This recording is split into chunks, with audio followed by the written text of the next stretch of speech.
Okay, that was a false start. Let's delete that video. All right, well,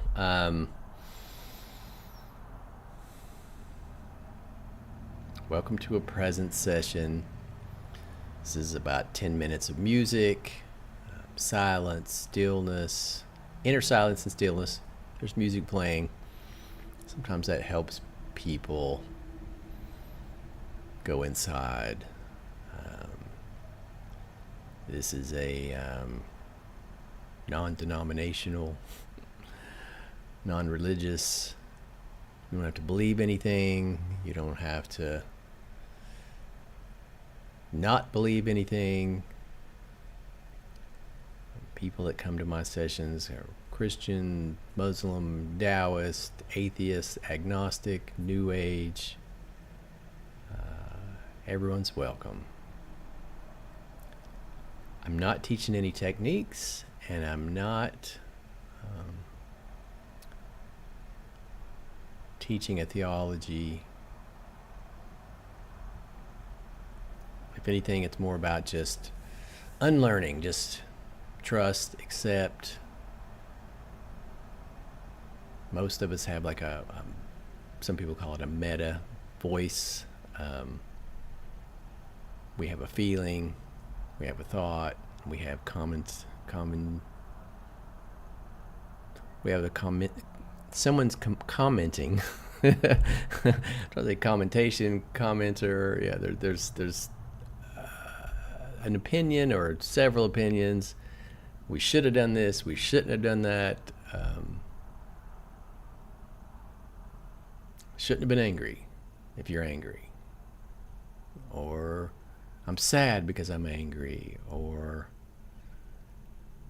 someone does something to you and you don't say anything, and a voice says you should have spoken up. Or you do say something and the voice says you shouldn't have said anything.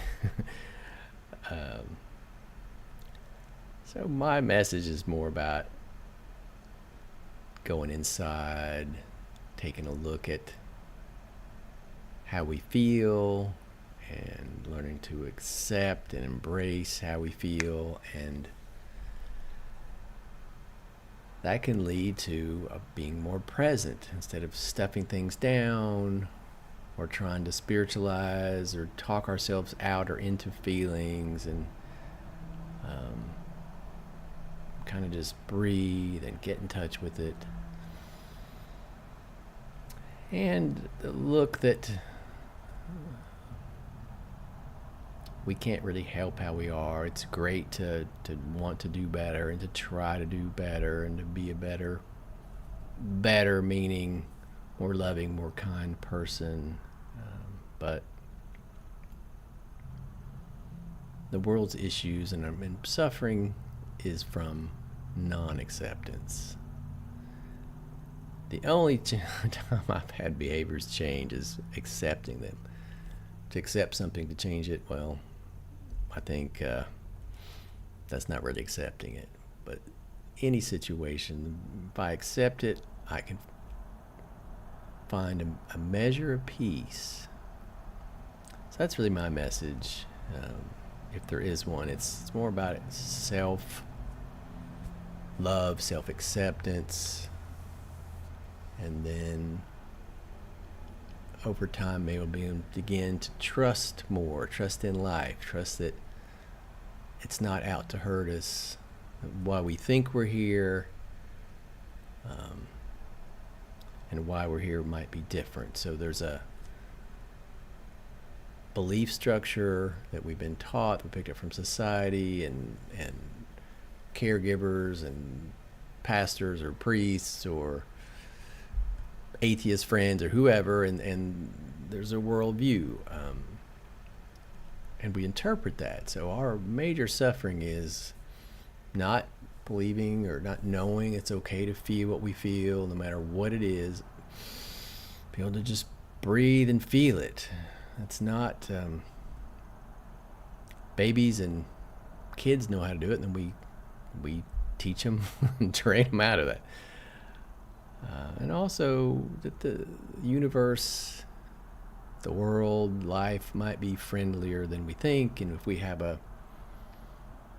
as most of us do, a mental concept like, why does always things happen to me? It's against me. Life's against me.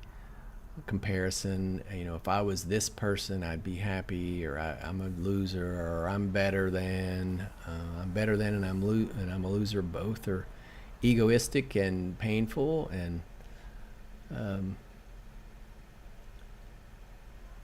I have a lot of things that go on in my life, and there's certain people I can tell, and they're excited to hear. Certain people I can tell, no matter how horrible something is,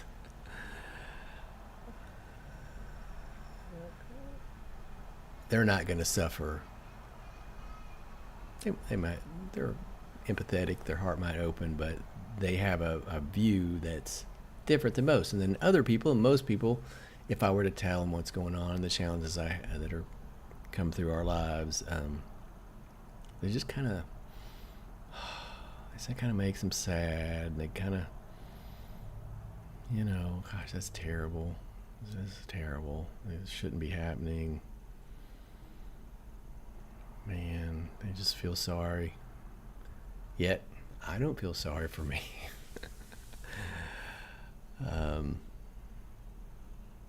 My worldview is a lot different. Everything in life helps me unravel, release stuck trauma and emotion from childhood. And, as my life, I got older, not knowing how to process emotion and not having a view that life might be actually different than what I was taught, and that being here on earth is good in a body, but it's meant to be challenging. It's supposed to be challenging. The more challenging your life is, in many ways, the more blessed your life is. And if you don't believe that, or if you've had something tragic happen and you feel like I'm a jerk for saying that, you can ignore that statement. But I've had my kids almost die. I've had my wife almost die. I've almost died. I've had financial and health and you name it. I've had my teenage years, I had something that happened that caused me not to be able to talk to people for like 20-something years. I don't know. I mean, people would just, that one thing, people, that's so tragic. He was a straight A student and this thing happened and suddenly he couldn't talk to people, and what a tragedy. But my life is not a tragedy.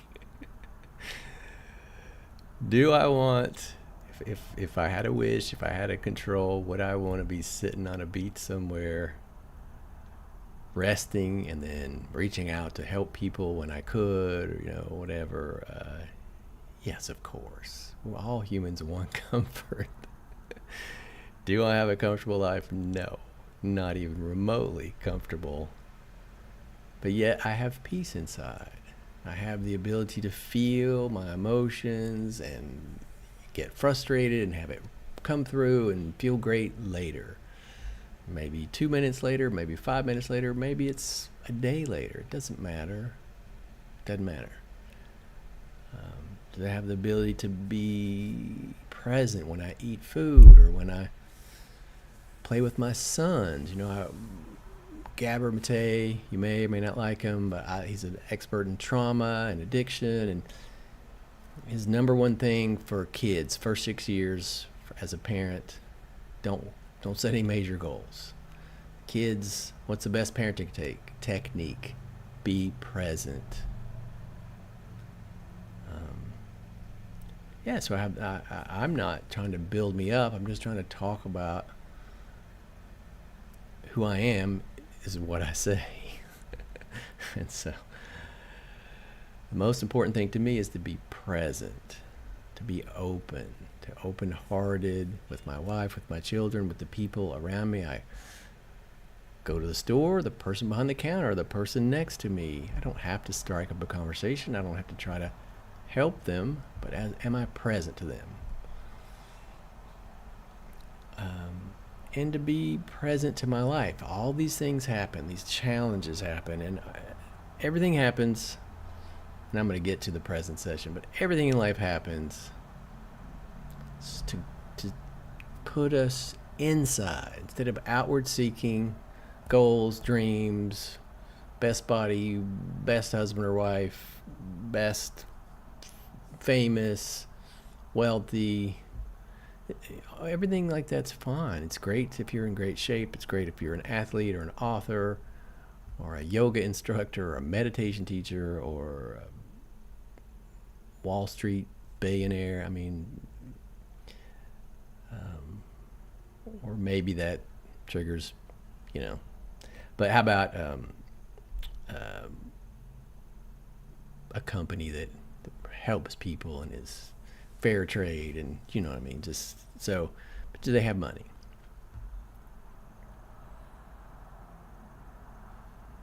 The only thing that really matters is, do I have peace and love?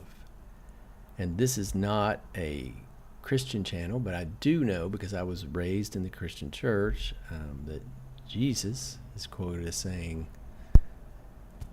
"Seek ye first the kingdom of heaven." And people have some mental opinions about that, but my direct experience is, seek ye first your inner peace, the inner kingdom, and all these things will be added unto you.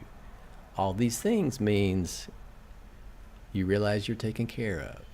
You realize if you want something, you don't have it, you don't need it. Realize that this world's view is nuts, and we're all sucked into it, and challenges happen in our lives to help us get untangled from the suffering is from the crazy worldview. This is problems in this world suffering in this world would cease if we all just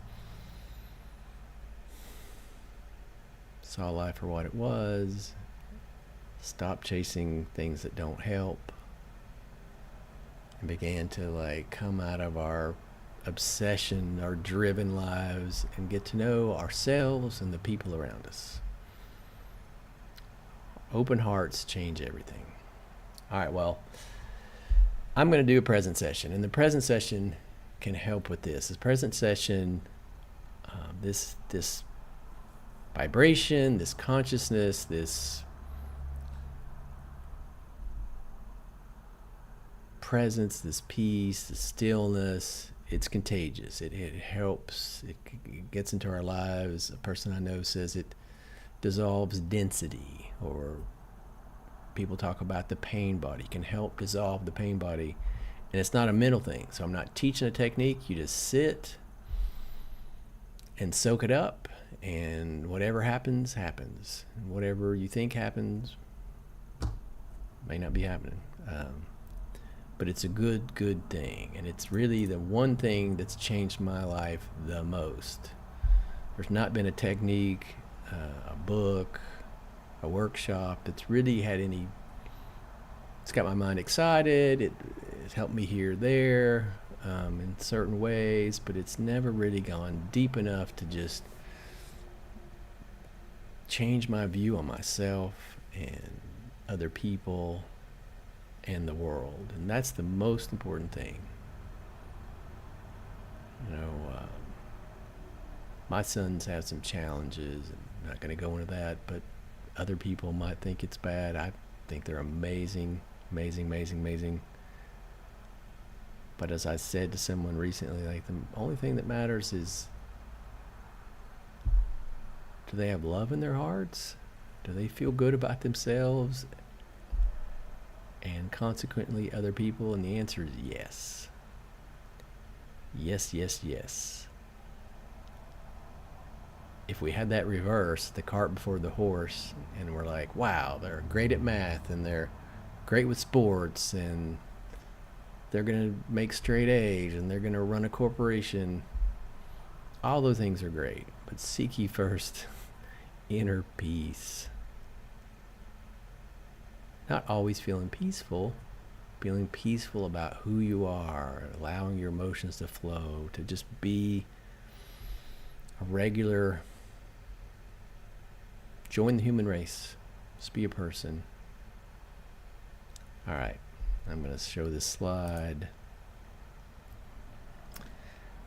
You can sit or lie down comfortably. Just take some deep breaths and relax. There's nothing you need to do. The energy is going to work on you. So I'm not teaching you a technique, but you can do this on your own without me. You can just get quiet, take some deep breaths, and invite this energy to work on you.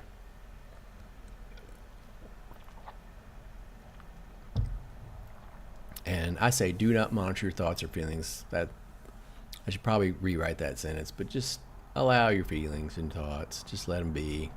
They are what they are. You might notice in one of these sessions, you might just watch them and see how one thought will come up and another thought will judge that thought and another thought will get involved. You might have a whole team of thoughts and feelings. You can just watch it. You don't have to do anything. And you can watch me or close your eyes. And at the end,